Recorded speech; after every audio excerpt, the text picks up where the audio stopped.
Woundwound Wort is a really exceptionally useful herb. It looks kind of like a stinging nettle. If you see there, it looks really like a stinging nettle, but it's not at all stingy. They have flowering heads earlier in the year, and there's the seeds there, and they're sort of like little maroony coloured flowers, about 2 feet high, I suppose.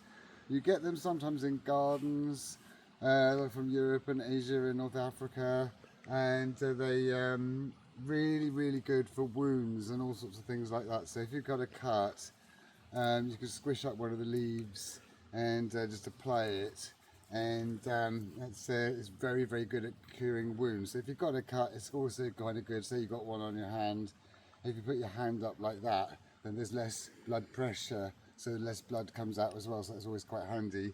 And if you cut your foot, just have your foot resting on something up there so it gets less blood pressure to it. But yeah, this really helps reduce bleeding. So if you've got like scratches and cuts, things like that, it's also antiseptic, and you can eat it. So the leaves are edible, and you can use them raw or cooked, yeah, they're kind of not too bad really. Yeah, and they're a perennial plant, so like they're just spread into little clumps like that, and you can see, if I can find a piece, where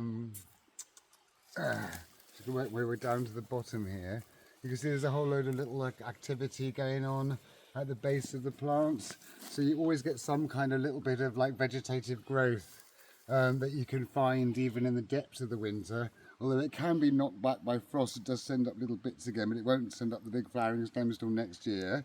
And it's quite good for internal bleeding as well if you eat it.